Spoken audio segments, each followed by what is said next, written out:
1 കോടി രൂപയുടെ സമ്മാനങ്ങളും ഡിസ്കൗണ്ടുകളുമായി ഇമ്മാനുവൽ സിൽക്സിൽ ഓണം പൊന്നോണം ലാഭോത്സവം.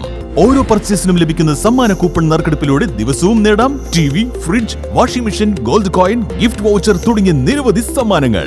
വിവാഹ വസ്ത്രങ്ങൾക്ക് പ്രത്യേക ഓഫറുകളും സ്പെഷ്യൽ വെഡിംഗ് കൗണ്ടറുകളും, സാരികൾക്കായി വൻ ഓഫറുകൾ. ഏറ്റവും പുതിയ ബ്രാൻഡുകളും ഏറ്റവും പുതിയ ട്രെൻഡുകളുമായി വിശാലമായ ലേഡീസ് സെക്ഷൻ, കുഞ്ഞോമനകൾക്ക് നിഷ്കളങ്കത പകരുന്ന അത്യാകർഷകമായ കിഡ്സ് വെയർ സെക്ഷൻ, സ്റ്റൈലിഷ് ലുക്കിൽ തിളങ്ങാൻ പ്രമുഖ ബ്രാൻഡുകളുടെ ജെന്റ്സ് വെയർ കളക്ഷനുകൾ, കൂടാതെ ഓണം സ്പെഷ്യൽ സൂപ്പർ കോംബോ ഓഫറുകളും.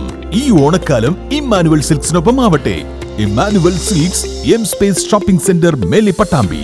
Also at Kannur, Kanhangad and Iritty.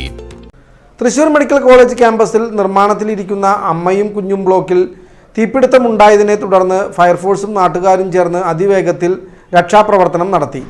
കെട്ടിടത്തിൻ്റെ ഭാഗങ്ങളിൽ നിന്ന് പുക ഉയരുന്നത് ശ്രദ്ധയിൽപ്പെട്ട ഉടൻ തന്നെ പ്രദേശവാസികളും അധികൃതരും ജാഗ്രതയോടെ ഇടപെടുകയായിരുന്നു. വിവരമറിഞ്ഞ ഉടൻ തന്നെ വടക്കാഞ്ചേരി, കുന്നംകുളം എന്നിവിടങ്ങളിൽ നിന്നുള്ള ഫയർഫോഴ്സ് യൂണിറ്റുകൾ സ്ഥലത്തെത്തി തീ പൂർണ്ണമായും നിയന്ത്രണ വിധേയമാക്കി. തൃശൂർ മെഡിക്കൽ കോളേജ് ക്യാമ്പസിൽ നിർമ്മാണത്തിലിരിക്കുന്ന അമ്മയും കുഞ്ഞും ബ്ലോക്കിൽ തീപിടുത്തം.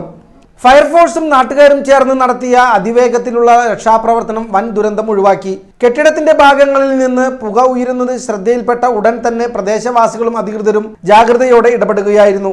വടക്കാഞ്ചേരി, കുന്നംകുളം എന്നിവിടങ്ങളിൽ നിന്നുള്ള ഫയർഫോഴ്സ് യൂണിറ്റുകൾ സ്ഥലത്തെത്തിയാണ് തീ പൂർണ്ണമായും നിയന്ത്രണ വിധേയമാക്കിയത്. സംഭവം അറിഞ്ഞ് വടക്കാഞ്ചേരി MLA സേവ്യർ ചിറ്റലപ്പള്ളി ഉൾപ്പെടെയുള്ള ജനപ്രതിനിധികൾ സ്ഥലം സന്ദർശിച്ചു. അത് ഉറപ്പുവരുത്തണം എന്ന് നമുക്കറിയാലോ, ഇത് 264 കോടി രൂപയുടെ പ്രൊജക്റ്റാണ്. അപ്പുറത്ത് 184 കോടി രൂപയുടെ പ്രൊജക്റ്റാണ് അപ്പുറത്ത് നടക്കുന്നത്.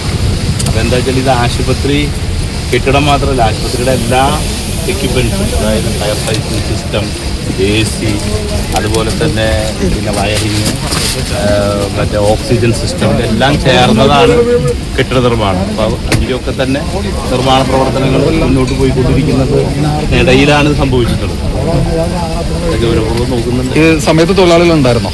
സമയത്ത് സാധാരണ ഇപ്പോൾ ഈ സമയം ഇപ്പോൾ ഇത്രയായല്ലോ, അപ്പോൾ ആ അളവിലുണ്ടായിരുന്നില്ല എന്നാണ് അവർ ചോദിച്ചപ്പോൾ പറഞ്ഞത്.